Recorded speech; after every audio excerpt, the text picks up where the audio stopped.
ఈరోజు 15వ వారం శిక్షణ కార్యక్రమంలో భాగంగా మీ అందరికీ గొర్రెల పెంపకంలో సాంకేతిక అంశాలు, వాటిని పెంచే పద్ధతులు, తర్వాత పొట్టేలు లేదా మేకపోతుల ఎంపిక ఏ విధంగా చేపట్టాలి, పొట్టేలు పిల్లల పెంపకం కానీ మేక పిల్లల పెంపకం కానీ ఏ విధంగా చేపట్టాలనే శీర్షిక గురించి మీ అందరికి వివరించడానికి ఈరోజు మీ ముందున్నాను. సో నా పేరు డాక్టర్ జె శ్రీకాంత్. నేను ప్రాంతీయ పశుసంవర్ధక శిక్షణ కేంద్రం రెడ్డిపల్లిలో పశువైద్య సహాయ శస్త్రచికిత్సలుగా పనిచేస్తున్నాను.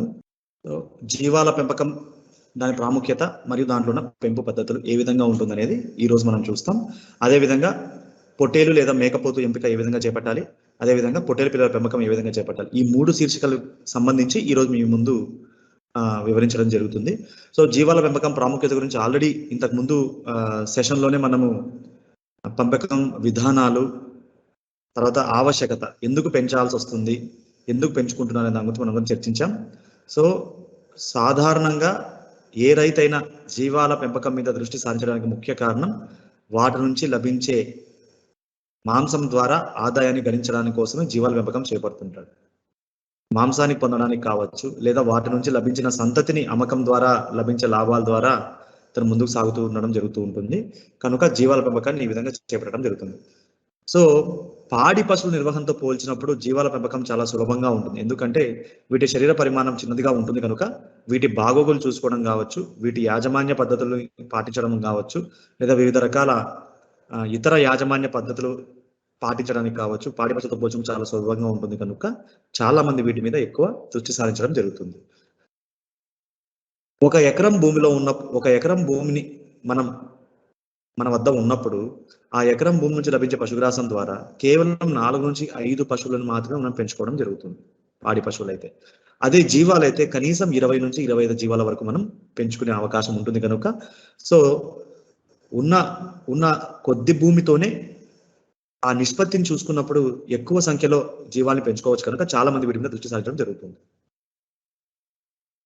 ఒకవేళ భూమి లేకపోయినా కూడా బీడు భూముల్లో కావచ్చు, పచ్చిక బయళ్లలో కావచ్చు, గ్రేజింగ్ ల్యాండ్స్ లేదా బ్యారన్ ల్యాండ్స్, ఇటువంటి ప్రదేశాల్లో వీటి పోషణ కొరకు ఆధారపడి పోషణ అందిస్తుంటాం కనుక వీటికి ప్రత్యేక శ్రద్ధ చూపించకపోయినప్పటికీ పోషణ విషయంలో చాలా వరకు మన రాష్ట్రంలో ఈ విధంగా జీవాల్ని పెంచడం చేస్తూ ఉంటారు అన్నమాట. సో ఇవన్నీ ఉండడం వల్ల జీవాల పెంపకం మీద ఎక్కువ ప్రాముఖ్యత ఉంది. సో అవి ఏంటన్నది ఒకదాని తర్వాత ఒకటి విపులంగా చూద్దాం. సో వీటి సంఖ్య విషయంలోకి వస్తే భారతదేశంలోనే గొర్రెల సంఖ్యలో తెలంగాణ మొదటి స్థానంలో ఉంది, ఆంధ్రప్రదేశ్ ద్వితీయ స్థానంలో ఉంది. మన రాష్ట్రం ఆంధ్రప్రదేశ్ మరియు తెలంగాణగా 2 భాగాలుగా విభజించబడిన తర్వాత మొదటి స్థానంలోకి తెలంగాణ రావడం జరిగింది, 2వ స్థానంలో ఆంధ్రప్రదేశ్ రావడం జరిగింది. మేకల సంఖ్యలో రాజస్థాన్ మొదటి స్థానంలో ఉంది, ఆంధ్రప్రదేశ్ 10వ స్థానంలో ఉంది. గొర్రెల సంఖ్యకు వచ్చేసరికి తెలంగాణ మొదటి స్థానంలో ఉంది, ఆంధ్రప్రదేశ్ 2వ స్థానంలో ఉంది. అదే మేకల సంఖ్యకు వచ్చేసరికి రాజస్థాన్ మొదటి స్థానంలో ఉంది. మీరు గమనించినట్లయితే ఈ మొదటి స్థానంలో ఉన్నటువంటి అది సన్నజీవాలు అంటే మేకలు కావచ్చు, గొర్రెలు కావచ్చు, మొదటి స్థానంలో ఉన్న రాజస్థాన్ కావచ్చు, ఆంధ్రప్రదేశ్ కావచ్చు, తెలంగాణ కావచ్చు, ఈ 3 ప్రాంతాల్లో వాతావరణం సుమారుగా ఒకేలాగా ఉంటుంది. సెమీ అరిడ్ అంటే పొడి వాతావరణం ఎక్కువగా ఉన్నటువంటి ప్రాంతము అని అర్థం. సో ఈ ప్రాంతాల్లోనే సన్నజీవాల పెంపకం మీద ఎక్కువ ఆధారపడి ఉన్నారు. మన రాష్ట్రంలో చూసినప్పుడు కూడా ఉన్న 13 జిల్లాల్లో అనంతపురం జిల్లా ప్రథమ స్థానంలో ఉంది, మొదటి స్థానంలో ఉంది. వీటి సంఖ్య ఆధారంగా సుమారుగా 60 లక్షల సన్నజీవాల సంఖ్య ఈ జిల్లాలో ఉంది, అనంతపురం జిల్లాలో. కనుక ఈ వాతావరణం దృష్ట్యా, తీవ్ర వర్షాభావం దృష్ట్యా పాడి పశువులతో పాటు చాలా మంది సన్నజీవాల మీద ఆధారపడడం జరిగింది. సుమారుగా మన రాష్ట్రంలో వచ్చేసరికి 5 లక్షలకు పైగా కుటుంబాలు సన్నజీవాల పెంపకంపై ఆధారపడి జీవనోపాధి పొందుతున్నారు. వీటి నుంచి లభించే ఉత్పత్తులు ఏవేవి ఉన్నాయి? సన్నజీవాలకు లభించే ఉత్పత్తులు, వాటి మాంసం కావచ్చు, ఉన్ని అంటే ఊలు కావచ్చు, మేకల నుంచి లభించే వెంట్రుకలు కావచ్చు, చర్మం కావచ్చు, వీటన్నిటిని సన్నజీవాల నుంచి లభించే ఉత్పత్తులుగా మనం పరిగణించడం జరుగుతుంది. వీటిని విక్రయించడం ద్వారా కానీ ఉత్పత్తి ద్వారా కానీ సుమారుగా కొన్ని 100 కోట్ల రూపాయల ఆదాయం మన రాష్ట్ర ఆర్థిక వ్యవస్థకి తోడ్పాటు అందిస్తుంది. ముఖ్యంగా జీవాల పెంపకం చేపడుతున్నప్పుడు అందులో మనం పాటించవలసిన ప్రాథమిక అంశాలు లేదా సాంకేతిక అంశాలు ఏమున్నాయనేది మనం అందరం చూడాలి. ఈ సన్న జీవాల విషయానికి వచ్చేసరికి వీటి జీవితకాల పరిమితి సుమారుగా 10 నుంచి 12 సంవత్సరాలు. ఈ 10 నుంచి 12 సంవత్సరాల లోపే మనం వీలైనంత వరకు ఎక్కువ ఉత్పాదకతను ఈ జీవాల నుంచి పొందవలసి ఉంటుంది. ఈ 10 నుంచి 12 సంవత్సరాల్లో వీటి ఉత్పాదక వయస్సు 1 నుంచి 7 సంవత్సరాలు మాత్రమే. 7 సంవత్సరాలు పైబడిన తర్వాత వాటి నుంచి ఆశించిన ఉత్పత్తి కానీ దిగుబడి కానీ మనం పొందలేం కనుక ఆ తర్వాత వీటిని ఏరివేయడం జరుగుతుంది. అంటే కల్లింగ్ అంటాం. శాశ్వతంగా ఏరివేయడం జరుగుతుంది. వాటిని కల్లింగ్ అంటాం. కనుక ఒక జీవం నుంచి గరిష్ట ఉత్పత్తి కానీ ఉత్పాదకత కానీ పొందాలంటే 7 సంవత్సరాలు తన జీవితకాలంలోపే పొందాల్సి ఉంటుంది. 7 సంవత్సరాల్లోపే మనం అధిక ఉత్పత్తిని ఉత్పాదకతను పొందాలంటే అది వీలైనంత అంటే సూచించిన వయస్సులోనే అది ఎదకు రావడం కావచ్చు, ఎదకు వచ్చిన తర్వాత దాన్ని కట్టించడం కావచ్చు, ఇవన్నీ సూచించిన వ్యవధిలోపే జరిపినట్టయితే మనకి 7 సంవత్సరాల్లోపే వీలైన ఎక్కువ ఈతల్ని మనం పొందవచ్చు. ఎక్కువ ఈతల్ని పొందడం అంటే ఎక్కువ సంతతిని పొందవచ్చు. వాటి ద్వారా లభించే ఆదాయాన్ని కూడా అధికంగా పొందవచ్చు.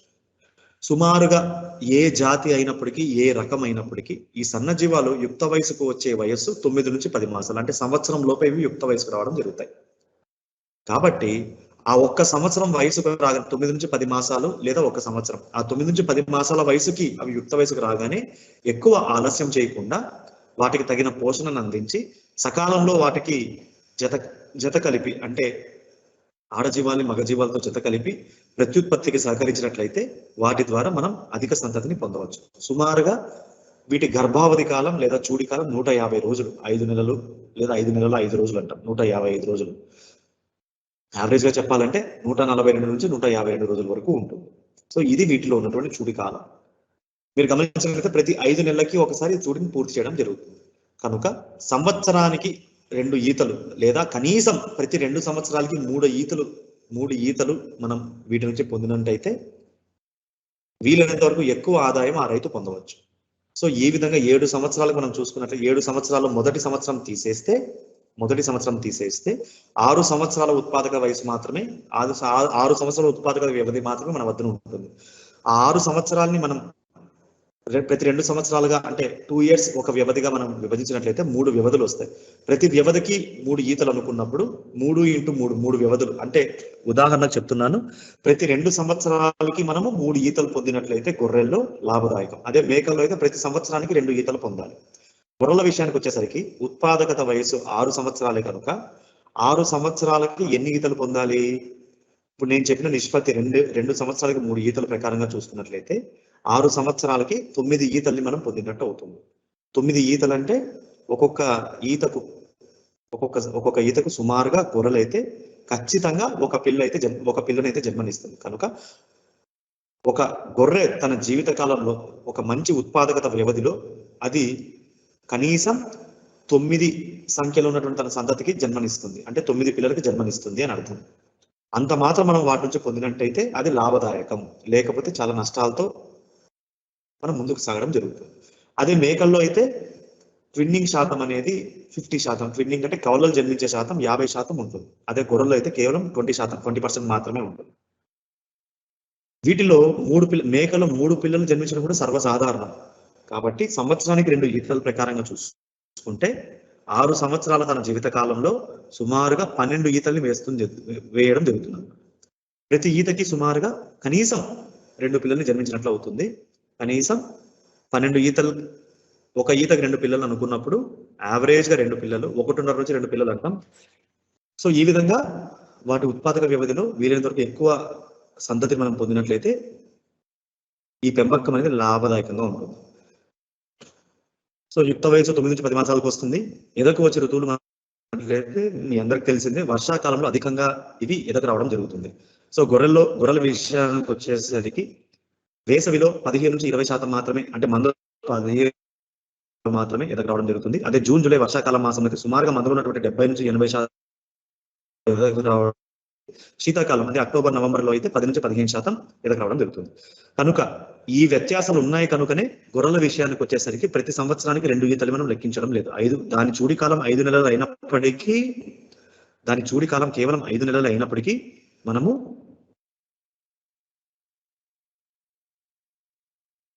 సంవత్సరానికి 2 ఈతలు ఎందుకు ఎదకొచ్చే అవకాశం ఎక్కువగా ఉంటుంది కనుక వేసవిలోను శీతాకాలంలో ఎదకొచ్చే అవకాశాలు చాలా తక్కువగా ఉంటాయి. ఎదకు రావని అసలు చెప్పలేం కానీ అవకాశాలు తక్కువగా ఉంటాయి కనుక మనము 2 సంవత్సరాలకి 3 ఈతల ప్రకారంగా మనం లెక్క వేసుకోవడం జరుగుతుంది. ఆ విధంగా మనం పొందినట్లయితే అంటే ప్రతి జీవం నుంచి ఆ విధంగా మనం పొందినట్లయితే అది లాభదాయకంగా ఉంటుంది. అదే మేకల్లో ఈ తేడా ఉండదు కనుక సంవత్సరం పొడవునా ఎదకొస్తాయి కనుక మనం సంవత్సరానికి 2 ఈతల్ని పొందే అవకాశం ఉంటుంది. ఒకసారి ఎదకు వచ్చిన తర్వాత 24 నుంచి 36 గంటల వరకు ఇది ఎదలో ఉంటుంది. ఒక రోజు నుంచి 1.5 రోజు వ్యవధి వరకు ఎదకాలంలో ఉంటుంది. సో జత కలిపే సమయం అంటే ఎదలో ఉన్నప్పుడు ఎదకు వచ్చినప్పుడు ఏ సమయంలో మనం జత కలిపినట్లయితే తొందరగా అవి కట్టే సందర్భాలు కట్టే అవకాశాలు ఎక్కువగా ఉంటుందంటే ఎద లక్షణాలు ప్రారంభమైన 10 గంటల నుంచి 12 గంటల తర్వాత నుండి మనము జత కలిపడానికి అవకాశం చూపించాలి. అంటే ఎద లక్షణాలు ప్రారంభమైన 10 నుంచి 12 గంటల తర్వాత నుండి పొట్టేల్ని లేదా మేకపోతుని ఆ మందలేకి మనం జత కలిపినట్లయితే ఆ జీవాలను అవి దాటి తర్వాత చూడి ధరించడం జరుగుతుంది. ఎదకు మధ్య సుమారుగా 19 నుంచి సేవలు పాడి పశువులో ఉన్నట్టుగానే 19 నుంచి 21 రోజులు ప్రతి 19 నుంచి 21 రోజులకు ఒకసారి ఎదకు రావడం జరుగుతుంది. ఎదకు వచ్చిన తర్వాత 24 గంటల నుండి 36 గంటల వరకు ఎదలో ఉండే కాలం అని అంటాం. సో ఋతుచక్రం యొక్క వ్యవధి 19 నుంచి 21 రోజులు, ఎదకాలం యొక్క వ్యవధి 24 నుంచి 36 గంటలు. రెండు కన్ఫ్యూజ్ కావద్దు. చూళికాల పరిమితి 148 నుంచి 152 రోజులు ఉంటుంది, సుమారుగా 5 మాసములు. గొర్రెల్లో సాధారణంగా ప్రతి ఈతలో ఒక పిల్ల పుట్టే అవకాశం ఉంటుంది. చాలా అరుదుగా కవలలు జన్మించే అవకాశం ఉంటుంది. అది కూడా 20% మాత్రమే ఉంటుంది కవలలు జన్మించే శాతం. అదే మేకల్లో అయితే సాధారణంగా మొదటి ఈతలో మాత్రమే ఒక జీవం ఒక దానికి జన్మనిస్తుంది. రెండవ ఈత నుండి కనీసం 2 పిల్లలు జన్మనిస్తుంది. అరుదుగా 3 పిల్లలు జన్మనిస్తుంది. సో ట్విన్నింగ్ శాతం అనేది మేకల్లో 50 నుంచి 60% ఉంటుంది. ఆడా మగ పిల్లల నిష్పత్తి కవలలు జన్మించినప్పుడు కావచ్చు, లేదా ఈతల్లో జన్మించే పిల్లల నిష్పత్తి కావచ్చు. ఒక ఈతలో 10 పిల్లలకి జన్మనిస్తే, ఒక మంద నుంచి 10 పిల్లలు జన్మనిస్తే దాంట్లో 10 మగవి 10 మొత్తం సంఖ్య 10 పిల్లలు అయితే దాంట్లో 5 మగవి 5 ఆడవి ఉండే అవకాశం ఉంటుంది. సో కనుక ఆడ మగ పిల్లల నిష్పత్తి 50:50 అంటాం. అదే కవలలు జన్మించినప్పుడు కూడా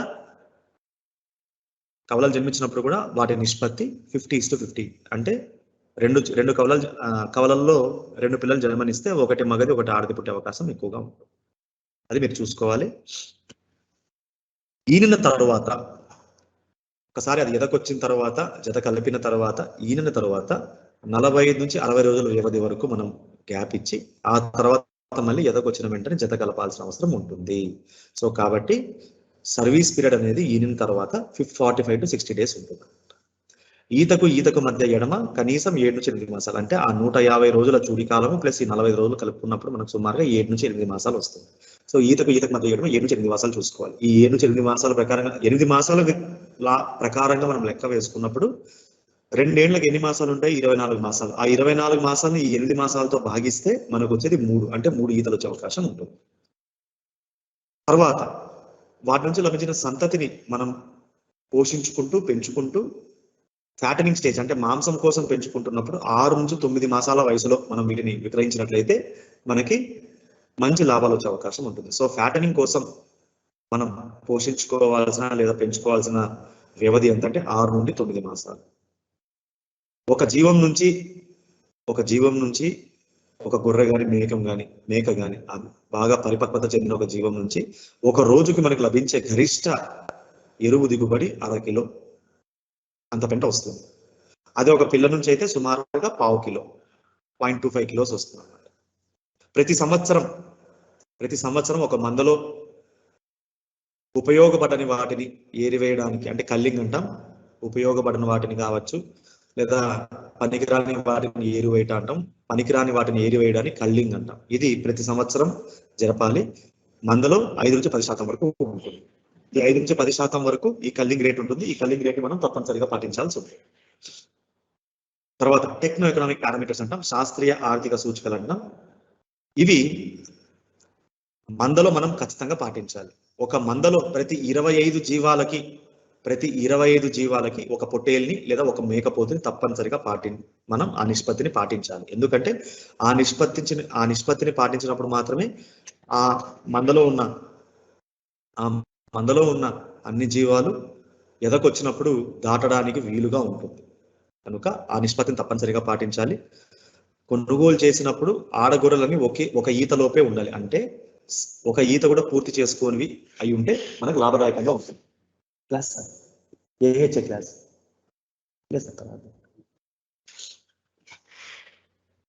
ఒక ఈతలోపే ఉండాలి. అంటే 2 ఏళ్ల వయసులోపే అయి ఉండాలి. 1.5 నుంచి 2 సంవత్సరాల వయసులోపే ఉండాలి. సో జీవితకాలం మనం ఇంతకుముందే చర్చించుకున్నాం 10 నుంచి 12 సంవత్సరాలు. తర్వాత పళ్ళు ఊడిపోయినవి 7 సంవత్సరాల వరకే వీటి ఉత్పాదక వయసు అన్నాం. 7 సంవత్సరాల తర్వాత ఉన్న పళ్ళన్నీ పూర్తిగా ఊడిపోవడం జరుగుతుంది. ఆ పళ్ళన్నీ ఊడిపోయిన తర్వాత వాటిని గమ్మర్స్ అని పిలుస్తాం. పళ్ళు ఊడిపోయి వయసు పైబడిన గొర్రెల్ని కానీ జీవాల్ని కానీ గమ్మర్స్ అని పిలవడం జరుగుతుంది. సో 7 సంవత్సరాల పైబడిన లేదా 8 సంవత్సరాల వయసు ఉన్న జీవాలన్నింటినీ గమ్మర్స్ అని పిలవడం జరుగుతుంది. సో పొట్టేళ్లను విక్రయించే సమయం సుమారుగా మనం సాధారణంగా ఈ విక్రయించే సమయాన్ని వయసును బట్టి చెప్తాం, లేదా వయస్సు లేదా శరీర బరువును బట్టి చెప్తాం. 30 కేజీల శరీర బరువు ఎప్పుడైతే ఆ జీవం పొందుతుందో అప్పటి నుంచి అది విక్రయించడానికి వీలుగా తయారై ఉందని అర్థం. సో ఆ 30 కేజెస్ వెయిట్ మనం ఆ 30 కేజీల శరీర బరువుని ఎంత తొందరగా ఆ జీవం మనం తీసుకురాగలిగితే మనకు అంత లాభదాయకం. ఇప్పుడు 5 నెలలకే మీరు 30 కేజీల శరీర బరువును తీసుకురాగలిగారు అనుకోండి, లాభదాయకం. అదే 30 కేజీల బరువు 1 సంవత్సరం పట్టింది అనుకోండి, కొంచెం ఖర్చుతో కూడుకున్న వ్యవహారం అని అర్థం. సో ఆ విధంగా కాకుండా 30 నుంచి 32 కేజీల శరీర బరువు ఎప్పుడైతే ఆ జీవం పొందుతుందో అప్పటి నుంచి మనం విక్రయించడం ప్రారంభించాలి. ఎందుకంటే ఆ తర్వాత నుంచి మనం అందించే పోషణ ద్వారా అది ఎక్కువ బరువు తూగడం జరగదు. అది అర్థం చేసుకోవాలి. యుక్త వయసు 1 సంవత్సరం అంటే 10 నుంచి 12 నెలల వయసు అది వచ్చేస్తుంది. మొదటిసారి ఈనే వయసు 15 నుంచి 18 నెలలు. ఈనే శాతం 90 to 95% అంటే 5% అబార్షన్స్ అయ్యే అవకాశం ఉంటుంది. సాధారణంగా ఆరోగ్యకరమైన మందలో 5% అబార్షన్స్ అయ్యే అవకాశం ఉంటుంది. ప్రతి ఈతలో పుట్టే పిల్లలు, గొర్రెల్లో అయితే 1 పిల్ల, మేకల్లో అయితే 2 పిల్లలు పుడతాయి. అదే మొదటి ఈతలో అయితే 1 పిల్లనే పుడుతుంది. రెండవ ఈత నుంచి మేకల్లో కవలలు పుట్టే అవకాశం చాలా ఎక్కువగా ఉంటుంది. ఈనిన తర్వాత ఈనుటకు పట్టే కాలం అంటే చూడి కాలం 150 రోజులు, సుమారుగా 5 నెలలు. పునరుత్పత్తి ఋతువులు 3 అంటే ఏ ఋతువుల్లో అవి ఎక్కువగా ఎదకు వస్తాయనేది మనం పునరుత్పత్తి ఋతువులు అంటాం. 3 ఋతువుల్లో ఎదకు వస్తుంది. తర్వాత మందలో నిష్పత్తి చెప్పాం. ప్రతి 20 నుంచి 25 గొర్రెలకు లేదా 25 అని గుర్తు పెట్టుకోండి. ప్రతి 25 జీవాలకు ఒక పొట్టేల్ని మనం పెంచాలి, మెయింటైన్ చేయాలి, నిర్వహించాలి. ఆ విధంగా తీసుకున్నటువంటి పొట్టేలు ప్రతి 2 సంవత్సరాలకు ఒకసారి తప్పనిసరిగా మార్చాలి. అదే పొట్టెల్ని ఎక్కువ కాలం వ్యవధి వరకు పెట్టినట్టయితే ఇన్బ్రీడింగ్ డిప్రెషన్ అనేటువంటి ఒక పరిస్థితి ఏర్పడుతుంది. దాన్ని అధిగమించడానికి ఉదాహరణ చెప్తున్నాను. ఇప్పుడు ఒకే పొట్టెలు మనం తరచుగా వాడుతూ ఉన్నట్లయితే ఆ పొట్టేలు దాటిన ప్రతిసారి ఆ సంతతి, వాటి ద్వారా లభించిన సంతతి మరి పరిపక్వత చెంది అంటే యుక్త వయసుకు పొంది మళ్ళీ ఎదగొచ్చినప్పుడు తిరిగి మళ్ళీ అదే పొట్టేలు దాటుతున్నప్పుడు ఒకటే రక్తం, ఇప్పుడు వాటి నుంచి లభించిన సంతతినే మళ్ళీ అదే పొట్టేలు దాటడం జరుగుతుంది. సో ఇది మంచిది కాదు. సో రక్తం ఒకటే రక్తం అంటే ఉదాహరణకి ఈ రోజు మందలో ఉన్న పొట్టేల ద్వారా లభించిన సంతతి ఈ రోజు జన్మించింది. పొట్టేల్ని మార్చుకుని మనం అలాగే నిర్వహించామనుకోండి, ఈ సంతతి అంటే ఆగస్టు 2021లో జన్మించిన సంతతి తిరిగి మళ్ళీ ఎదకు ఎప్పుడు వస్తాయి? జూలై 2022 సంవత్సరంలో ఎదకు రావడం జరుగుతాయి. ఆ మాసము తిరిగి మళ్ళీ ఎదకొచ్చినప్పుడు తిరిగి ఇదే పొట్టెలే దాటుతుంది. అంటే వాటి ద్వారా లభించిన సంతతి సుమారుగా ఓ విధంగా మన మానవ వాడుక భాషలో చెప్పాలంటే వాటి ద్వారా లభించిన సంతతి అంటే ఒకే కుటుంబంలో జన్మించిన సంతతిని అదే కుటుంబంలో ఉన్న పొట్టేలే తిరిగి దాటడం జరుగుతుంది. ఇలా చేయడం వల్ల వాటి ద్వారా లభించే సంతతి బలంగా పుట్టకపోవడం, వికలాంగత్వంతో పుట్టడం ఇవన్నీ జరుగుతూ ఉంటాయి. సులభంగా అర్థం అవ్వడానికి మేనరికాలను ఎక్కువ కాలం చేసుకోకూడదని మనం కూడా ఒక ఇది పాటిస్తూ ఉంటాం. సో అదే జీవాలకి పశువులు కూడా వర్తిస్తుంది. కనుక ఇలా జరగకుండా ఉండడానికి, ఆ సంతతి నుంచి లభించిన వాటిని మళ్ళీ ఆ పొట్టేలు దాటకుండా ఉండడానికి మనం ఏం చేస్తున్నామంటే ప్రతి 2 సంవత్సరాలకు ఒకసారి తప్పనిసరిగా ఆ పొట్టేల్ని మనం మార్చుకున్నట్లయితే ఇది జరగకుండా ఉంటుంది. ఈ ఇన్బ్రీడింగ్ అంటే ఒకే రక్తం కల వాటిని, ఒకే రక్తం కల సంతతిని దాటడం, అనేది ఇన్బ్రీడింగ్ అంటాం. ఇది జరగకుండా మనం అడ్డుకట్ట వేసినట్లయితే ఆ మంద లాభదాయకంగా ఉంటుంది. కనుక ఇది అధిగమించడానికి ప్రతి 2 సంవత్సరాలకు ఒకసారి పొట్టెల్ని తప్పనిసరిగా మార్చాలి. సో 1 ఎకరములో మనం పశుగ్రాసాల సాగు చేసినప్పుడు 25 పెద్ద జీవాలకి ఆ 1 ఎకరం భూమి సరిపోతుంది. 25 పెద్ద జీవాలకి 1 ఎకరం భూమి సరిపోతుంది. అదే సంవత్సరం లోపు అంటే పొట్టేలు పిల్లల పెంపకం చేపట్టేవారైతే, అంటే సంవత్సరం లోపు వయసున్న పిల్లల్ని మనం పెంచడం జరుగుతుంది కాబట్టి పిల్లల పెంపకం వచ్చినప్పటికీ 50 పొట్టేళ్ల పిల్లలని ఒక ఎకరం భూమితో మనం పెంచుకోవచ్చు. అదే పెద్ద జీవాలు వచ్చేసరికి 25 జీవాల్ని పెంచుకోవచ్చు. సో గృహ వసతి కల్పించాల్సి వచ్చినప్పుడు ప్రతి ఆడగుర్రకి 5 చదరపు అడుగుల స్థలం అవసరం ఉంటుంది. అదే ప్రతి పొట్టేలుకైతే డబల్ 10 చదరపు అడుగుల స్థలం అవసరం ఉంటుంది. సో ఇది గుర్తుంచుకోవాలి. సో హౌసింగ్ మీ దగ్గరకు రైతులు ఎవరైనా వచ్చి సార్ మేము 100 గొర్రెలు పెంచాలనుకుంటున్నాం, సో ఎంత స్థలంలో మేము షెడ్ కట్టుకోవాలి అంటే 100 గొర్రెలు అన్నప్పుడు వాటిల్లో నిష్పత్తి ప్రకారంగా ఎన్ని పొట్టేళ్లు ఉండాలి మనకి? 25 ప్రకారంగా అయితే 4 పొట్టేళ్లు ఉండాల్సి వస్తుంది. లేదా 20 ప్రకారంగా అయితే మనకి 5 పొట్టేళ్లు ఉండాల్సిన అవసరం ఉంటుంది. 20 ప్రకారంగా అయితే 5 పొట్టేళ్లు ఉండాల్సిన అవసరం ఉంటుంది. సో ఈ విధంగా ఇప్పుడు సపోజ్ ఉదాహరణకు మనం 25 ప్రకారంగా చూసుకుందాం. ప్రతి 25 గొర్రెలకు 20 జీవాలకు ఒక పొట్టేళ్ల ప్రకారంగా చూసుకున్నట్లయితే 100 గొర్రెలకి మనకి ఎన్ని కావాలండి? 4 పొట్టేళ్లు కావాలి. ఇప్పుడు 100 గొర్రెలకి ఎన్ని చదరపడుగుల స్థలం కావాలి? ఒక్కొక్క గొర్రెకి 5 చదరపడుగుల ప్రకారంగా 100 గొర్రెలకి 500 చదరపడుగుల స్థలం మనకు అవసరం ఉంటుంది. సో 500 చదరపడుగులు, 4 పొట్టేళ్లు మనకు అవసరం. 4 పొట్టేళ్లకి 10 చదరపడుగులు అనుకుంటున్నాం. సో 4 పొట్టేళ్ళకి 10 చదరపడుగులు అంటే ఒక పొట్టేళ్ళకి 10 చదరపడుగుల ప్రకారంగా 4 పొట్టేళ్ళకి ఎంత కావాలి? 40 చదరపడుగులు కావాలి. సో ఇప్పుడు 100 జీవాలకు అవసరమయ్యే షెడ్ నిర్మాణం మనం ప్రతిపాదించినప్పుడు 500 చదరపడుగులు గొర్రెలకి 40 చదరపడుగులు పొట్టేళ్ల ప్రకారంగా చూసుకున్నట్టయితే 540 చదరపడుగులు. అదే ప్రతి 20 జీవాలకి ఒకటి అనుకున్నప్పుడు 5 పొట్టేళ్ళు అవసరం ఉంటుంది. ఆ ప్రకారంగా చూసుకున్నప్పుడు 50 చదరపడుగులు. సో ఈ విధంగా చూసుకుంటే 540 నుండి 550 చదరపడుగుల స్థలము మనకి గృహ వసతి కొరకు అవసరమై ఉంటుంది. ఇది క్లోజ్డ్ స్పేస్ కింద మనం లెక్కిస్తాం. ఈ 550 చదరపడుగుల స్థలం మనకు రావాలి అంటే ఎంత షెడ్ ఎంత పొడవు ఉండాలి, ఎంత వెడల్పు ఉండాలి అని చూసుకోవాలి. షెడ్ పొడవు ఎప్పటికీ 20 అడుగులు మించి ఉండకూడదు. వెడల్పు అయితే 25 అడుగుల వరకు. సో ఇప్పుడు 550 అడుగులు మనకు రావాలంటే 20 అడుగులు పొడవు మించి ఉండకూడదు. సో 20 అడుగులు పొడవు. సో ఇప్పుడు వెడల్పు ఎంత ఉండాలి? కనీసం 30 అడుగులు ఉండాలి. కనీసం ఎంత ఉండాలండి? 30 అడుగులు ఉన్నట్లయితే 30 × 20 ఎంత అవుతుంది? 600 చదరపడుగులు అవుతుంది. 30 × 20 20 × 30 ప్రకారంగా మనం నిర్మించుకున్నట్లయితే 600 చదరపడుగుల ప్రకారంగా ఇంకా కొన్ని జీవాలు కూడా సరిపోతుంది. కనుక కరెక్ట్ గా గిర్రి గీసినట్టుగా మనం 540 అడుగులకే కాకుండా ఇంకా 540 అడుగులకే మనం కట్టాలనుకుంటే, షెడ్ నిర్మించాలనుకుంటే 20 అడుగుల పొడవు, 27 అడుగుల వెడల్పు. 27 × 20 comes to 540, 500. సో ఈ విధంగా మనం లెక్కించుకోవడం జరుగుతుంది.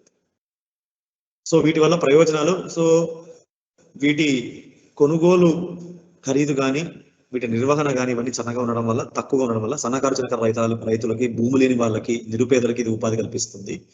సో 5 నుంచి కొంతమంది 5 జీవాలు పెంచుకునే వాళ్ళు ఉన్నారు, 2 జీవాలు పెంచుకునే వాళ్ళు ఉన్నారు, 10 జీవాలు పెంచుకునే వాళ్ళు ఉన్నారు, 2000 జీవాలు పెంచుకునే వాళ్ళు ఉన్నారు. సో ఈ విధంగా వారి ఆర్థిక స్తోమతకు తగ్గట్టుగా వాటి సంఖ్యని వాళ్ళు నిర్ణయించుకుంటారు. సో తీవ్రమైన కరువు పరిస్థితులైన అనావృష్టైన కరువు పరిస్థితులు కూడా అధిగమించి తక్కువ మేతతోనే ఇది బతకగలదు. కాబట్టి చాలా మంది వీటి మీద ఎక్కువ దృష్టి సారిస్తుంటారు. బీడు భూములు మీకు ఇంతవరకు చెప్పినట్టే, ఒకవేళ వాళ్ళకి ఏ విధమైన భూమి లేనప్పుడు బీడు భూముల్లో కావచ్చు, పంటల సాగు చేసిన తర్వాత పంటలకు వీలుగా లేనటువంటి భూములు కావచ్చు, లేదా పంట సాగు కోత అయిన తర్వాత వదిలిపోయినటువంటి వ్యర్థాలను కావచ్చు, వీటన్నిటిని ఉపయోగించి కూడా వాటిని పెంపొందించుకోవచ్చు. కాబట్టి చాలా మంది ఈ సన్నజీవాల మీద ఆధారపడి ఉంటారు. వీటి ద్వారా లభించే ఉత్పత్తులు ఏవే ఉన్నాయి? మాంసము, పాలు, ఉన్ని, చర్మము, కొమ్ములు, ఎరువులు, ఇవన్నీ వీటి నుంచి లభించే ఉత్పత్తులు. ఇవన్నీ మానవులకి ఇప్పుడు పాలు చాలా సందర్భాల్లో ఈ మధ్య కాలంలో సోపులు తయారీ కావచ్చు, కాస్మెటిక్స్ అంటే మనుషులు ఉపయోగించే కాస్మెటిక్స్, వివిధ రకాల పదార్థాలు తయారీకి వినియోగిస్తున్నారు. పాలైతే మాంసం మీ అందరికి తెలిసిందే, మనకు మంచి మాంసకృతులు అందించే పోషకాలు కలిగిన పదార్థము. ఉన్ని అంటే వాటి నుంచి లభించే ఉన్ని ద్వారా మనం అందరం శాలువాలు కానీ, కంబళ్ళు కానీ ఇవన్నీ తయారు చేయడం జరుగుతుంది. చర్మం నుంచి మనం చెప్పులు కానీ, బూట్లు కానీ, బెల్ట్లు కానీ ఇటువంటివి లెదర్ తయారు చేసే పదార్థానిగా మనం ఈ చర్మాన్ని ఉపయోగిస్తున్నాం. కొమ్ములు ఉపయోగించి కూడా చాలా సందర్భాల్లో కొమ్ములు ఉపయోగించి కొన్ని రకాల బొమ్మలు తయారు చేస్తున్నారు. కొంతమంది డోలు కొట్టడానికి ఉపయోగించేటువంటి కట్టెల్లాగా వినియోగిస్తున్నారు. తర్వాత వీటి నుంచి లభించే ఎరువు మీ అందరూ ఇంతకుముందే చెప్పుకున్నాం. ఒక పరిపక్వత చెందిన జీవం నుంచి రోజుకి 1/2 kg ఎరువు మనకు లభిస్తుంది. అదే చిన్న జీవం నుంచి అయితే సంవత్సరం లోపు వయసున్న జీవాల నుండి అయితే 250 గ్రాములు లేదా 1/4 kg ఎరువు మనకి ఒక రోజుకి రావడం జరుగుతుంది. సో ఈ విధంగా వీటి నుంచి లభించే ఉత్పత్తులను విక్రయించుకుని కూడా లాభాన్ని గడించుకోవచ్చు. తర్వాత ఈ జీవాల మాంసానికి ఎటువంటి మతపరమైన, కులపరమైన అవరోధాలు లేవు. ఉదాహరణకి పంది మాంసం ఉందనుకోండి, పంది మాంసం వచ్చేసరికి కొన్ని వర్గాల ఉదాహరణకి మహమ్మదీయులు, ముస్లిమ్స్ ఈ ఈ రకాల అంటే ఈ పంది మాంసాన్ని తినడానికి ఇష్టపడరు వాళ్ళకున్న మతపరమైన అంశాల ఆధారంగా. అదే బీఫ్ తీసుకోండి, బీఫ్ అంటే ఎద్దు మాంసం కావచ్చు, దున్నపోతు మాంసం కావచ్చు. ఈ బీఫ్ భుజించడానికి హిందూ మతస్థులు కొన్ని మతపరమైన అవరోధాలు వాళ్ళకి కలుగు ఉన్నాయి. సో ఈ విధంగా ప్రతి మతంలోని కొన్ని అవరోధాలు, కొన్ని రకాల పదార్థాలు ఉన్నాయి కనుక ఈ మటన్ కానీ, గుర్ర మాంసాన్ని కానీ, మేక మాంసాన్ని కానీ చూసుకున్నప్పుడు ఇటువంటి అవరోధాలు ఏ కుల పరంగా కానీ, ఏ మత పరంగా లేనందున ఎవరైనా దీన్ని భుజించే అవకాశం, తీసుకునే అవకాశం ఎక్కువగా ఉంటుంది కనుక వీటికి డిమాండ్ ఎక్కువగా ఉంటుంది. సో వీటిని వధించడానికి కూడా ఎటువంటి ఆక్షేపణ ఉండదు, ఎటువంటి మతపరమైన అంశాలు లేవు కాబట్టి ఎటువంటి ఆక్షేపణ ఏ వర్గం నుంచి కూడా ఉండదు. కనుక ఇది మంచి డిమాండ్ కలిగినటువంటి మాంసకృతులు లభించే పోషక పదార్థంగా అందరూ తీసుకోవడం జరుగుతుంది. జీవాల పెంపకం, పశువుల పెంపకం అంటే చాలా సులభం. ఎందుకంటే తక్కువ పరిమాణం కలది, తక్కువ మోతాదులో ఆహారం తీసుకుంటుంది, తక్కువ వ్యవధిలోనే మనం లాభాల్ని పొందవచ్చు. వీటి చూడికాలం, పాడి పశువుల చూడికాలం అంటే సగం వ్యవధే కాబట్టి అనతి కాలంలోనే మనం లాభాలను చూడవచ్చు. సో వీటన్నిటిని దృష్టిలో ఉంచుకున్నప్పుడు జీవాల పెంపకం చాలా సులభంగా ఉంటుంది. పునరుత్పత్తి ప్రక్రియ వేగంగా ఉంటుంది, ఇంతవరకే చెప్పుకున్నాం.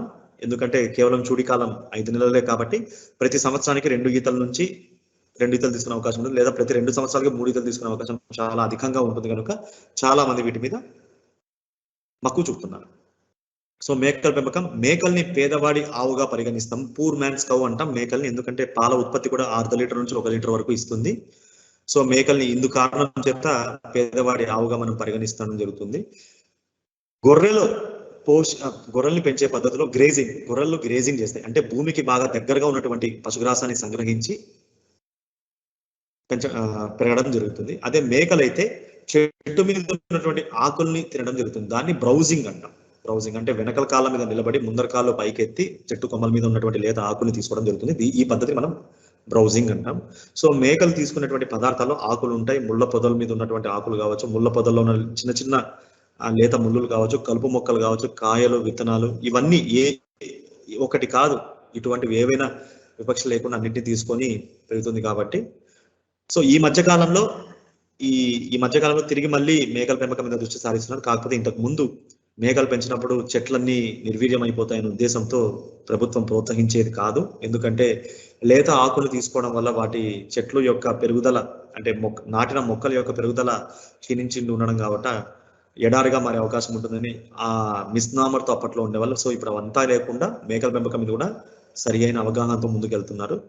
సో మేకలకున్న ప్రత్యేక ఆహారపు అలవాట్లు అంటే ఇంతకుముందే చెప్పుకున్నాం, నీళ్ల మీద ఉన్నటువంటి పదార్థాలని కావచ్చు, పశుగ్రాసాన్ని కావచ్చు, అది మేయదు, గడ్డి అటువంటి వాటికి మేయదు.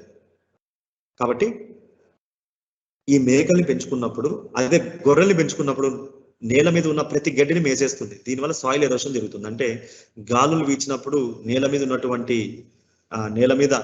ఉన్నటువంటి లేయర్ అంతా గాలి కొట్టుకుపోవడం జరుగుతుంది. అదే గడ్డి ఉన్నప్పుడు ఆ గాలికి ఆ మట్టి కొట్టుకుపోకుండా అంటుకొని ఉంటుంది, అంటే అంటి పెట్టుకొని ఉంటుంది.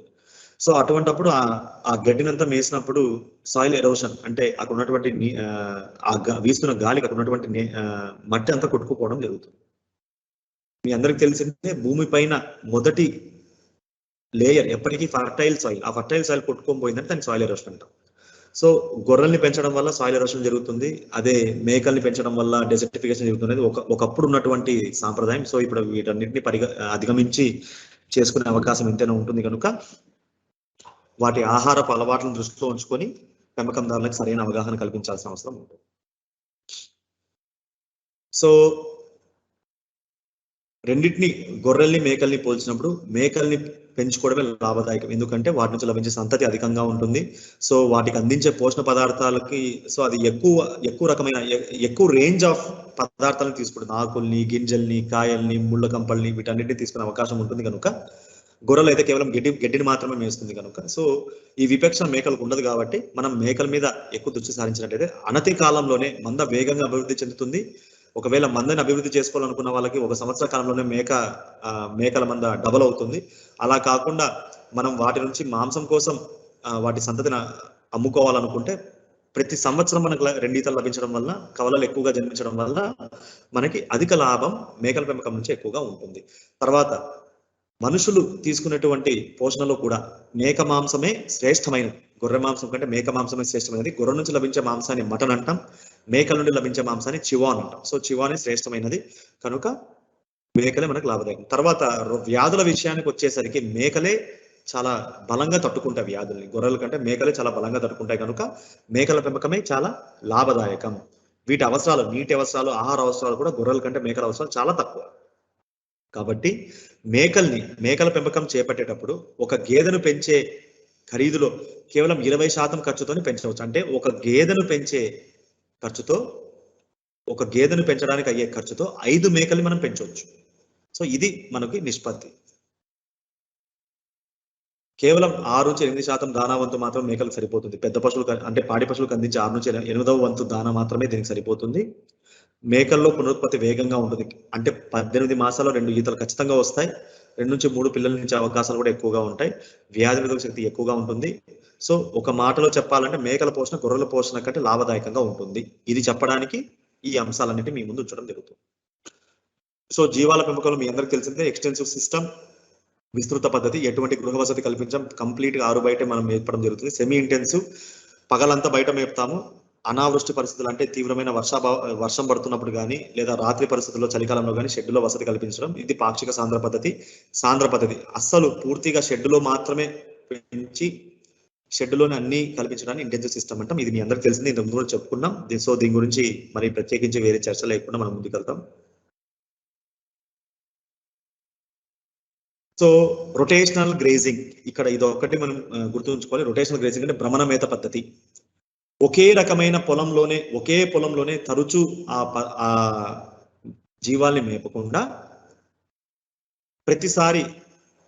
ప్రతిసారి ఒకే రకమైన ప్రాంతంలో మేపకుండా, ఉదాహరణకి ఒక 2 నెలలు ఈ భూమిలో అనే భూమిలో వీరాస్వామి అనే భూమిలో మేపడం జరుగుతుంది.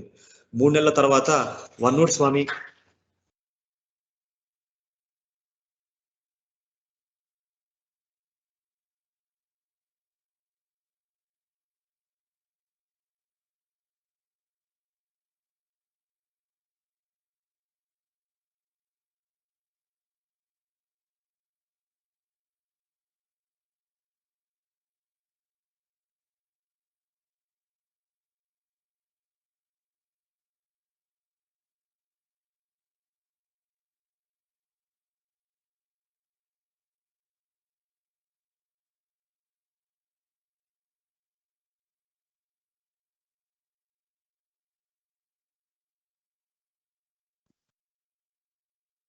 సంవత్సరానికి క్షమించాలండి. రొటేషనల్ గ్రేజింగ్ పేరులో ఉన్నట్టుగానే ఒకే రకమైన భూములు ఎక్కువ మేపకూడదు. ఎందుకంటే అక్కడే మేస్తుంటాయి, అక్కడే మళ్ళీ అవి మల విసర్జన చేస్తుంటాయి.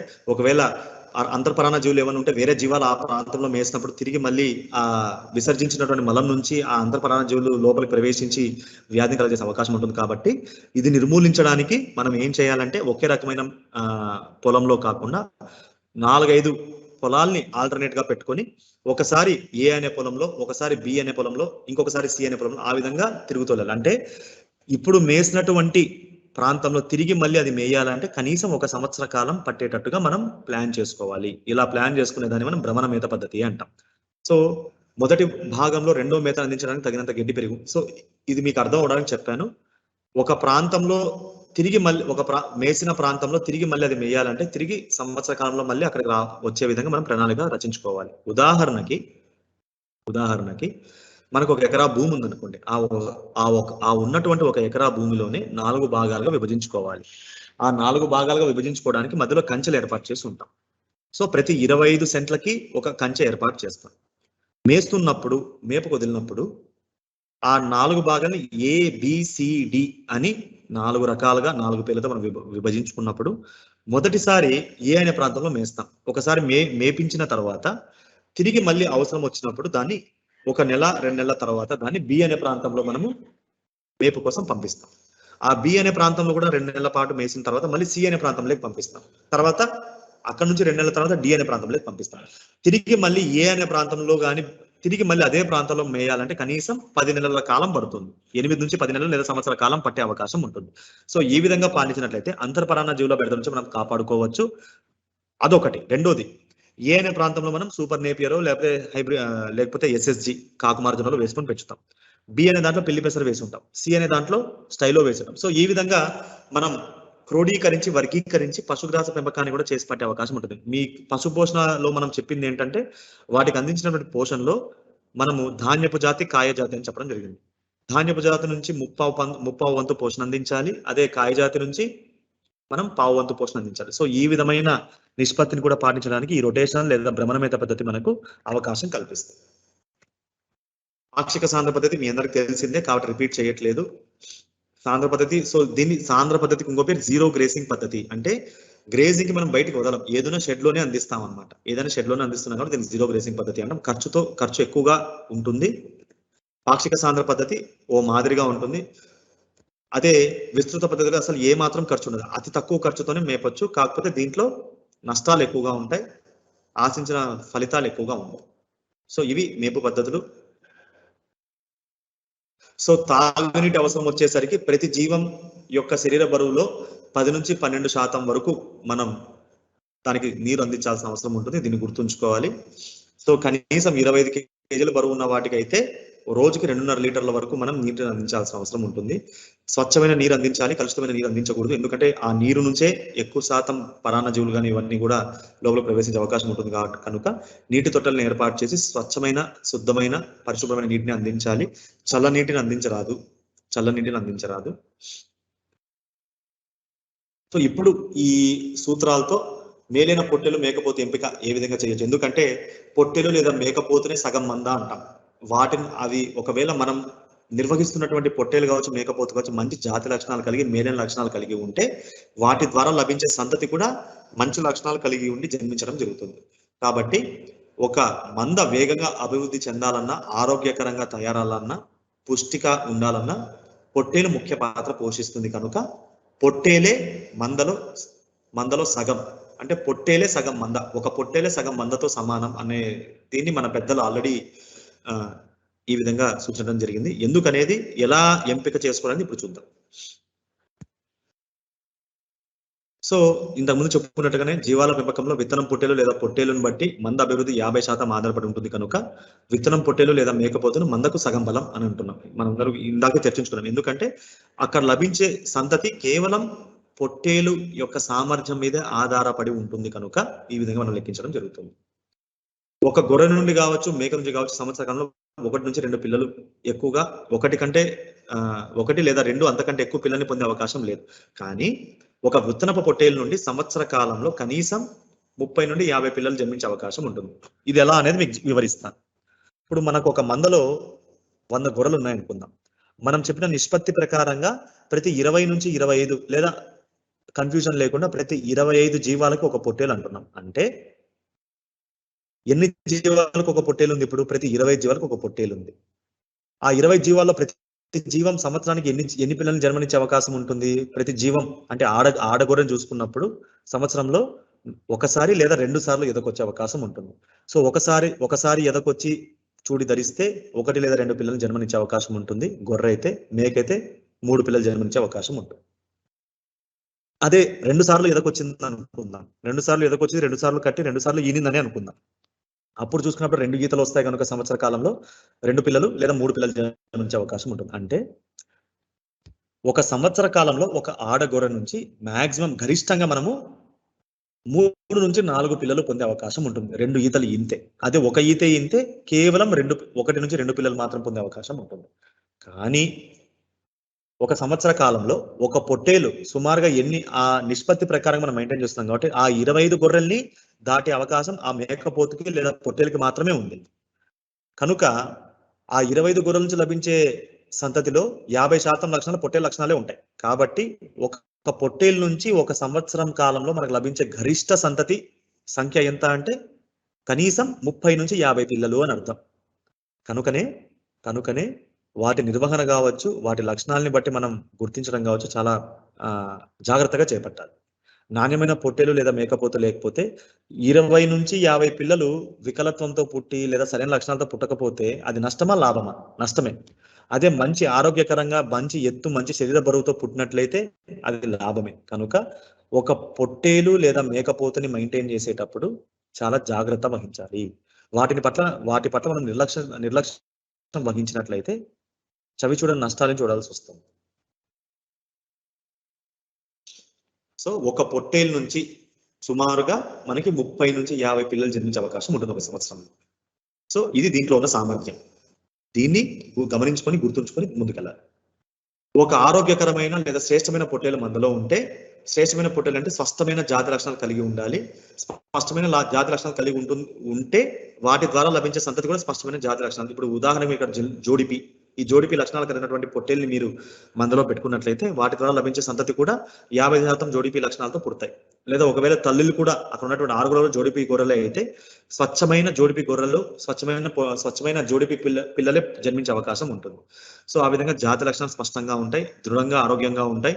తర్వాత సాధారణంగా లభించే వాటికంటే మంచి పొట్టేల్ని మనం నిర్వహించినట్లయితే 2 నుంచి 3 కిలోలు అధికంగా శరీర బరువును పొందే అవకాశం ఉంటుంది. సో శరీర బరువు అధికంగా వచ్చిందంటే దానికి లాభం ఎవరికి ఉంటుంది? ఆ రైతుకే లాభం ఉంటుంది. సో అదనపు ఆదాయాన్ని చేకూర్చే అవకాశం కల్పిస్తుంది. జీవకళ ఉట్టిపడాలి అంటే చూసిన వెంటనే ఆరోగ్యకరంగా కనపడాలి. తర్వాత లైంగిక ఆసక్తి కలిగి ఉండాలి. కొన్ని జీవాలు చూసేకి దృఢంగా, ఎత్తుగా, బరువుగా ఉన్నప్పటికీ జత కలిపే సమయంలో లైంగిక ఆసక్తి లేకపోవడం, అంటే కొన్ని రకాల పోషక లోపాల వల్ల లైంగిక ఆసక్తి లేకపోవడం, లేదా కొన్ని రకాల అనర్థాల వల్ల ఉంటుంది. సో లైంగిక ఆసక్తి కలిగి ఉండి మగతనం ఉట్టిపడేయాలంటే కొమ్ములు బాగా బలంగా ఉండాలి, కాళ్ళు బలంగా ఉండాలి. ఈ విధంగా బలంగా బలిష్టంగా ఉన్నట్లయితే వాటిని మగతనం ఉట్టిపడేలా అంటాం. మగతనం ఉట్టిపడటంతో పాటు జత కలిపినప్పుడు లైంగిక ఆసక్తి కూడా కలిగి ఉండాలి. ఆ లైంగిక ఆసక్తి లేకపోతే అది జత కలిపినప్పుడు దాటడం జరగదు, తర్వాత చూడి నిలవడం జరగదు. సో శరీరం దృఢంగా పుష్టిగా ఉండాలి, కళ్ళు బాగా మెరుస్తూ ఉండాలి, కాళ్ళు బలంగా, గిట్టలు చక్కగా ఉండాలి. గిట్టలు చక్కగా లేకపోతే దాటేటప్పుడు సమస్యలు వస్తాయి కనుక దాటేటప్పుడు బరువునంతా వెనక కాళ్ళ మీద ఉన్న గిట్టల మీద ఎక్కువగా ఉంటుంది కాబట్టి గిట్టలు ఆరోగ్యకరంగా లేకపోతే దాటడానికి వీలుగా ఉండకుండా ఉంటుంది. ముందర కాళ్ళ గిట్టలు కానీ వెనకల కాళ్ళ గిట్టలు కానీ ఆకారంలో కానీ రూపంలో కానీ స్పష్టంగా క్లియర్ గా ఉండాలి. ఏ మాత్రం తేడా ఉన్నా ఇబ్బంది కాదు. ముఖ భాగంపై వెంట్రుకలు ఉండకూడదు. ముఖ భాగంపై వెంట్రుకలు ఉంటే అది సరైన సూచిక కాదు. బ్రీడింగ్ ర్యామ్ కి కానీ బ్రీడింగ్ టప్ కి కానీ అది సరైన సూచిక కాదు కనుక ముఖ భాగంపై వెంట్రుకలు బాగా పెరిగినటువంటి వాటిని మనము సెలెక్ట్ చేయకూడదు. తర్వాత వృషణాలు 2 టెస్టికల్స్ 2 ఉండాలి. మనం ఆ టెస్టికల్ స్క్రోటల్ శాక్ ని పట్టుకొని చూసినప్పుడు, చేతితో పట్టుకొని స్పృశించినప్పుడు 2 వృషణాలు ఉండాలి. ఆ 2 వృషణాలు ఒకే పరిమాణంలో ఉండాలి, ఒకే సైజులో ఉండాలి. అంతేకాని ఒకటి మాత్రమే ఉన్నట్లయితే అటువంటి పొట్టేలి మనం జత కలపడం కోసం కావచ్చు, పునరుత్పత్తి కోసం వినియోగించినట్లయితే అది వంశపర్యాపరంగా వచ్చే లక్షణం కనుక తర్వాత వచ్చే మగవాటికి కూడా, తర్వాత లభించే సంతతిలో ఉన్న మగవాటికి కూడా కేవలం క్రిప్టార్కిడిజం అంటాం. కేవలం ఒక వృషణం మాత్రమే సంచిలో స్క్రోటల్ శాఖలోకి రావడం జరుగుతుంది. కాబట్టి దాన్ని అధిగమించడానికి మీరు చేయాల్సింది ఏంటంటే క్రిప్టార్కిడిజం ఉన్న కండిషన్, అంటే క్రిప్టార్కిడిజం అంటే కేవలం ఒక వృషణం మాత్రమే సంచిలో ఉండడం, స్క్రోటల్ శాఖలో ఉండడం. అలా లేకుండా 2 వృషణాలు ఉండే వాటిని సెలెక్ట్ చేసుకోవాలి. ఆ వృషణాలు కూడా శరీరంలో, ఆ సంచిలో శరీరానికి బాగా దగ్గరగా ఉండాలి. అంటే వేలాడుతున్నట్టుగా ఉండకూడదు. శరీరానికి బాగా దగ్గరగా ఉండాలి. ఒకే పరిమాణంలో ఉండాలి, సమిష్టి పరిమాణంలో ఉండాలి. సో ఈ విధంగా ఇక్కడ మీరు గమనించినట్లయితే ఇక్కడ మీరు చూడండి 2 ఒకే పరిమాణంలో ఉండాలి. 2 ఒకే పరిమాణంలో వేలాడుతున్నట్టు కాకుండా శరీరానికి బాగా దగ్గరగా అంటిపెట్టుకున్నట్టుగా ఉండాలి. అలా కాకుండా వేలాడుతుంటే ఈ కింద భాగం వరకు వేలాడుతూ, అంటే ఈ హాక్ జాయింట్ కిందికి దాటి వరకు వస్తే అటువంటి వాటిని మనం సెలెక్ట్ చేయకూడదు. సో పొట్టేలను ఎంపిక చేసుకునేటప్పుడు 2 నుంచి 4 పళ్ళు ఉండాలి. 2 నుంచి 4 పళ్ళు అంటే సుమారుగా దాని వయసు 1.5 సంవత్సరం లేదా 2 ఏళ్ల వయసు ఉంటుంది. కవల పిల్లలకు అనే సంతతి నుండి పుట్టిన పొట్టేళ్లను ఎంచుకోవాలి. ఉదాహరణకి ఆ పొట్టేలను ఎంచుకునేటప్పుడు దాని తల్లి ఇది పుట్టినప్పుడు ఒకటే పుట్టిందా లేదా కవల పిల్లలుగా పుట్టిందా, 2 మగవి పుట్టినాయా? సో అటువంటివి హిస్టరీ ఏదైనా ఉంటే అటువంటి హిస్టరీ ప్రకారంగా ఉన్న కవల పిల్లల్లో పుట్టినటువంటి మగ పొట్టేలు అయితే వాటికి మనం అవకాశం లేదు. ఎందుకంటే వీటి ద్వారా లభించే సంతతి కూడా కవలలు జన్మించే అవకాశం ఎక్కువగా ఉంటుంది కనుక. తర్వాత బ్రుసెల్లోసిస్, లెప్టోస్పైరోసిస్, విబ్రియోసిస్ అనేటువంటి పునరుత్పత్తి యోగ్యమైన, అంటే పునరుత్పత్తి అవలక్షణాలు కల్పించేటువంటి వ్యాధులు, ఎటువంటి వ్యాధులు బారిన పడకుండా ఉన్నవై ఉండాలి. ఆ ప్రాంతానికి అనువైన జాతి అయి ఉండాలి. తర్వాత ఇన్బ్రీడింగ్ సొంత రక్త సంబంధం. ఇన్బ్రీడింగ్ అంటే సొంత రక్త సంబంధం. ఆ ఇన్బ్రీడింగ్ ఆ మందలో పొట్టేలు మార్పిడి చేయకుండా తరచుగా అదే పొట్టేలు వినియోగిస్తూ లభించిన సంతతి నుంచి లభించిన పొట్టేలు అయి ఉండకూడదు. అలా అయి ఉంటే దానిలో ఉన్నటువంటి సామర్థ్యాన్ని పూర్తిగా కోల్పోయి ఉంటుంది కనుక వాటి నుంచి మనం తగినంత లాభాన్ని పొందలేం కనుక సో స్వంత రక్త సంబంధం అంటే ఇన్బ్రీడింగ్ పాటిస్తున్నటువంటి మందలో నుంచి పొట్టేలని మనం సెలెక్ట్ చేసుకోరాదు. సో ఇది నెల్లూరు జోడిపి మేలైన పొట్టేలు. మేకపోతు ఒక సంవత్సరం, మేకపోతు కానీ పొట్టేలు కానీ 1 సంవత్సరం వయసుకు వచ్చేసరికి దాటడానికి అంటే యుక్త వయసు సాధిస్తుంది కాబట్టి దాటడానికి వీలవుతుంది. కానీ ఈ వయసులో పూర్తి పరిపక్వత వచ్చుండదు, ఇంకా పూర్తిగా తయారైండదు కనుక 2 సంవత్సరాల వయసు ఉన్న అప్పుడు మాత్రమే దాన్ని దాటడానికి ఉపయోగించాలి. 1 సంవత్సరానికి వాటి నుంచి వీర్యకణాలు అభివృద్ధి చెంది స్ఖలించే అవకాశం ఉంటుంది, కానీ పూర్తిగా పరిపక్వత చెందని కారణం చేత 2 సంవత్సరాలు పైబడినప్పటి నుంచి వాటిని పునరుత్పత్తి కొరకు వినియోగించాలి. ఎక్కువగా అంటే చాలా మంది మనం రైతులకి నిష్పత్తి ప్రకారంగా ప్రతి 100కి 4 నుంచి 5 పొట్టేలు పాటించాలని చెప్తున్నారు. సార్ పొట్టేలు ఎక్కువైతే మందులో పోట్లాడుకుంటాయి అనే కారణం మనకి ఎక్కువగా చెప్తూ ఉంటారు. పోట్లాడుకొని గాయాలయ్యి నష్టాలు వస్తుంటాయి సార్ అని చెప్పి చెప్తుంటారు. సో అది మనం కొన్ని యాజమాన్య పద్ధతులు పాటించడం వల్ల వాటిని మనం అధిగమించవచ్చు.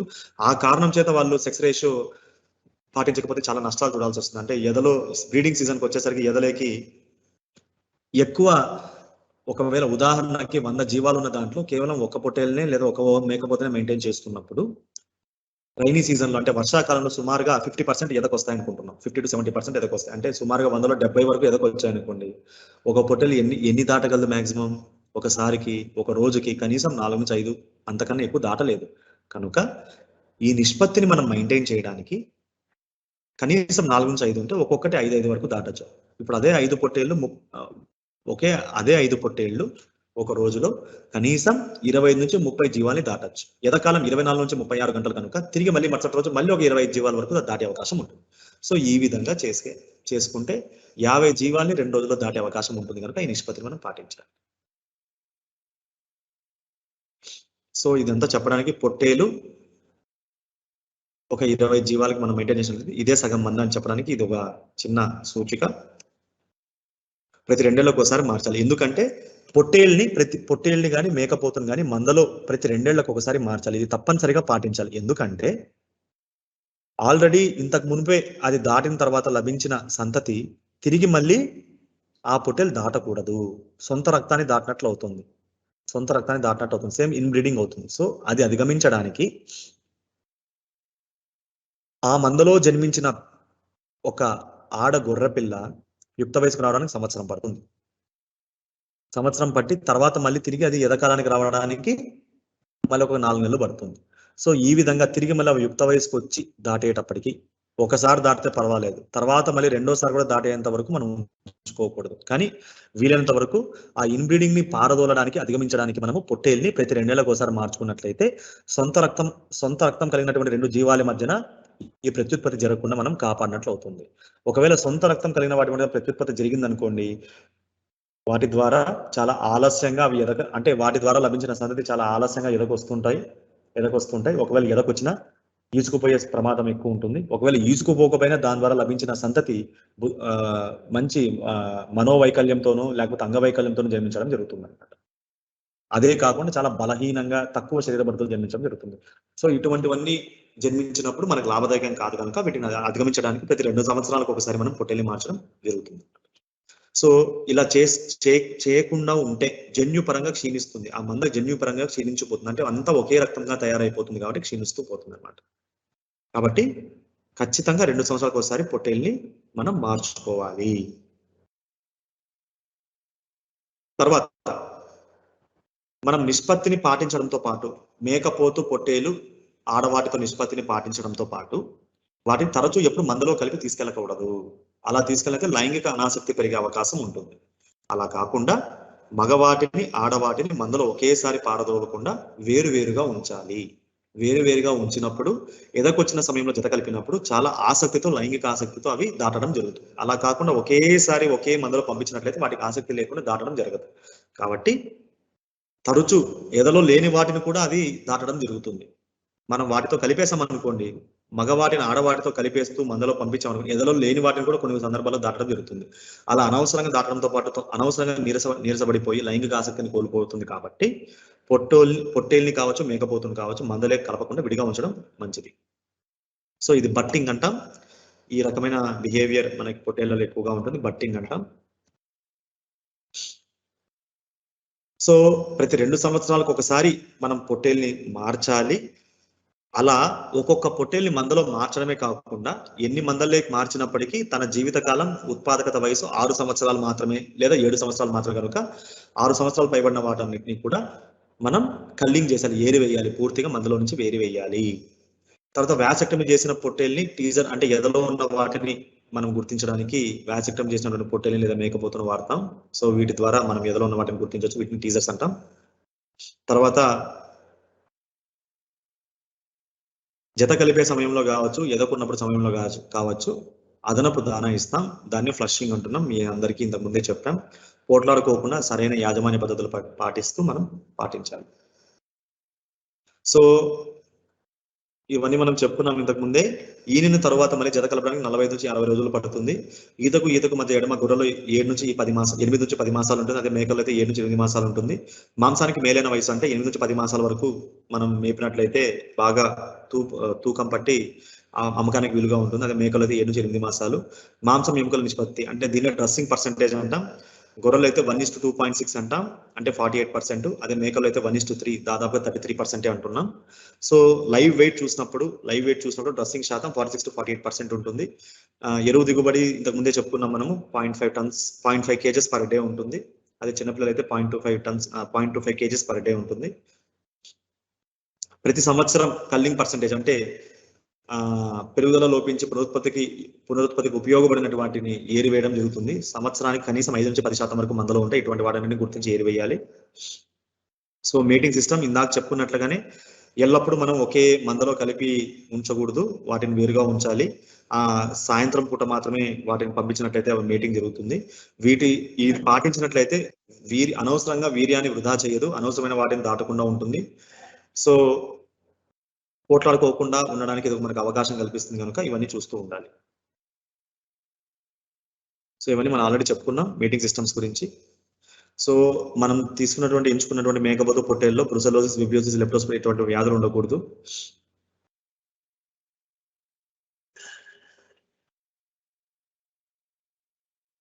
ఈ వ్యాధులు ఉన్నట్లయితే వీటిని మందంతా వ్యాపించే అవకాశం ఉంటుంది కనుక వీటి పట్ల ప్రత్యేక శ్రద్ధ వహించాలి. సో కొన్ని చోట్ల మనం ఏం చేస్తామంటే డైరెక్ట్ గా మోయకపోతును కానీ పొట్టేళ్లను కానీ మందలే కలపకుండా వాటి నుంచి సేకరించిన వీర్యంతో మనం కృత్రిమ గర్భధారణ, ఆర్టిఫిషియల్ ఇన్సెమినేషన్ చేస్తుంటాం. అది కూడా one of the meeting system.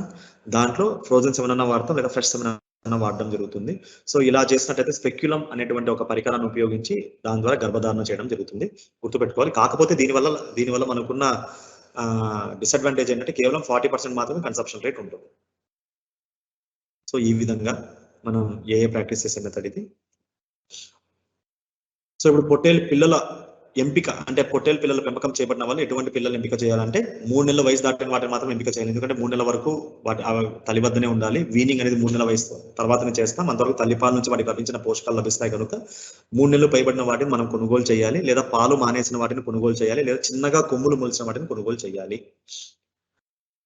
స్పష్టమైన జాతి లక్షణాలు ఉండాలి. వాటిల్లో స్పష్టమైన జాతి లక్షణాలు ఉండాలి. తర్వాత మొదటిసారి పెంపకం చేపట్టే వాళ్ళు 25 నుంచి 50 అంతకన్నా ఎక్కువ సంఖ్యలో చేపట్టరాదు. ఎందుకంటే అనుభవం గణించిన తర్వాత ఆ సంఖ్యను పెంచుకుంటూ పోవచ్చు. కానీ 25 లేదా 50 పొట్టేల పిల్లల్ని ప్రారంభించి దానా, గృహ వసతి అన్ని సక్రమంగా ఉన్న తర్వాతనే చేయాలి. 9 నెలల వయసు లేదా 25 నుంచి 30 కేజీలు శరీర బరువు వచ్చిన వెంటనే అమ్మకం ప్రారంభించాలి. సో ఉదాహరణకి మనం 100 పొట్టేళ్లకు మనం ప్రారంభించినట్లయితే దానికి ఏ విధంగా ఖర్చులు ఉంటాయని చూద్దాం. సో వాటి షెడ్ నిర్మాణం కోసం 2 లక్షల వరకు ఖరీదు అవుతుంది. బోరు మిగతా వాటికి 60,000 వరకు ఖరీదు అవుతుంది. సుమారు 2,60,000 దానికి ఖరీదు అవుతుంది. తర్వాత రికరింగ్ ఖర్చు అంటే ప్రతి క్రాప్ ఒకసారి మనం పిల్లల్ని కొంటాం కనుక 100 మగ పిల్లల్ని, ఇవి పాత రేట్లన్నీ 3,000 ప్రకారంగా చూసుకున్నట్లయితే 3 లక్షలు అవుతుంది. అదే 100 వాటికి అంటే 1 ఎకరానికి 50 పొట్టేల పిల్లల్ని పెంచవచ్చు అని చెప్పాను. అదే 2 ఎకరాల్లో మనం పెంచాల్సి ఉంటుంది. ఎన్ఆర్జీఎస్ రేట్ల ప్రకారంగా 18,000 ఎకరానికి మనకు సాగు ఖర్చు వస్తుంది కనుక 2 ఎకరాలకు 36,000 రూపాయలు సంవత్సరానికి సాగు ఖర్చు వస్తుంది. అదే రోజుకి 200 గ్రాముల దానా ప్రకారంగా 100 దాన్లకి 108 రోజులకి దాదాపుగా రోజుకి 20 కిలోలు కిలో 20 రూపాయల ప్రకారంగా 72,000 మనకి దానా ఖరీదు వస్తుంది. ఎలా అంటే రోజుకి 200 గ్రాముల ప్రకారంగా 180 రోజులు అంటే 6 నెలల కాలం మాత్రమే మనం మన దగ్గర పెట్టుకోవడం జరుగుతుంది. అంటే ఒక రోజుకి 100 దానికి 200 గ్రాముల ప్రకారంగా చూసుకున్నట్లయితే మనకి 20,000 గ్రాములు అవుతుంది. 20,000 గ్రాములు అంటే దాదాపు 20 కేజీలు రోజుకి. రోజుకి 20 కేజీలు అంటే 1 కిలో 20 రూపాయలు, కిలో 20 రూపాయలు, 20 కేజీలు 20 కిలోలు 400 రూపాయలు అవుతుంది. రోజుకు 400 దానా ఖర్చు అవుతుంది. ఆ 400 రోజు ఖర్చు 180 రోజులకి 72,000 వరకు మనకు అవుతుంది అనమాట. కూల్ ఖర్చు దాదాపు 60,000. సో ఇవన్నీ చూసుకున్నట్లయితే మనకి మొత్తం ఒక బ్యాచ్కి అయ్యే ఖర్చు 4,83,000. సో 4,83,000 ప్లస్ షెడ్డుకి అయ్యే ఖర్చు మొత్తం 7,43,000 మనకి క్యాపిటల్ కాస్ట్ అవుతుంది. రెండవ బ్యాచ్ కి ఇంకా ఈ 2,40,000 మనకు అవ్వదు, ఎందుకంటే షెడ్ ఒకసారి కడితే ఎన్ని బ్యాచ్లు మనం పెంచుకోవచ్చు. సో సంవత్సరానికి 2 బ్యాచ్ల ప్రకారంగా చూసుకున్నప్పుడు ఒక సంవత్సరానికి 2 బ్యాచ్లు అనుకుంటాం కాబట్టి 4,83,000 రికరింగ్ ఖర్చు అంటున్నాం. సో ఇప్పుడు రికరింగ్ ఖర్చు అంటే ప్రతి బ్యాచ్కి అయ్యే ఖర్చు. నాన్ రికరింగ్ ఖర్చు అంటే క్యాపిటల్ ఖర్చు. నాన్ రికరింగ్ ఖర్చు అంటే కేవలం ఒకసారి మాత్రం అయ్యే ఖర్చు. ఇది ప్రతి బ్యాచ్కి అయ్యే ఖర్చు. సో 2 బ్యాచ్లు కాబట్టి 4,83,000 రికరింగ్ ఖర్చు, 2 బ్యాచ్ల ప్రకారం 9,66,000 అవుతుంది. సో ఇప్పుడు 5% మోర్టాలిటీ అనుకున్నా, 5 పొట్టేళ్లు మరణించినాయి అనుకున్నా, 95 పొట్టేళ్లు జీవించినాయి అనుకుందాం. ఒక్కొక్క దానికి దాదాపు 25 కేజీలు శరీర బరువు ఉన్నప్పుడు కేజీ లైవ్ వెయిట్ 320. ఇది కూడా పాత రేట్. ఇప్పుడు 400 రూపీస్ ప్రకారం అమ్మాలి, లేకపోతే గిట్టుబాటు కాదు. ప్రకారం కాబట్టి మనకు 7,60,000 రూపాయలు వస్తుంది ఒక బ్యాచ్కి. చనిపోయిన వాటికి 5 వాటికి ఇన్సూరెన్స్ వస్తుంది 3,000 ప్రకారంగా 13,500 వస్తుంది 90% దీని ప్రకారంగా. సో పెంటమ్మకం ద్వారా 5,000 వస్తుంది, ఖాళీ దాన 1,000 రూపాయలు వస్తుంది. సో ఇవన్నీ మనకు వచ్చే నికర ఆదాయాలు. సో 2 బ్యాచ్లతో సంవత్సరంలో మనకు వచ్చే ఆదాయం 7,79,500 రూపాయలు ఒక బ్యాచ్కి. సంవత్సరంలో 2 బ్యాచ్ల ప్రకారంగా చూసుకున్నప్పుడు మనకి 15,59,000 రూపాయలు వస్తుంది. సో మనకు ఉన్న మొత్తం క్యాపిటల్ కాస్ట్ వచ్చి 9,66,000. 15,000 2 బ్యాచ్లకు అయ్యే రికరింగ్ కాస్ట్ మాత్రం తీసేస్తాం. 15 లక్షల నుంచి 9 లక్షలు తీసేస్తే మనకి నికరంగా 5 లక్షల ఆదాయం వస్తుంది. సో అనతి కాలంలో మంచి లాభం వస్తుంది కనుక చాలా మంది వీటి మీద దృష్టి సారిస్తూ ఉంటారు. సో ఇది పొట్టేలు పిల్లల ఎంపిక మరియు పొట్టేలు పిల్లల పెంపకం గురించి మనం ఏ విధంగా చేసుకోవాలనేది మీ అందరికి వివరించడం జరిగింది.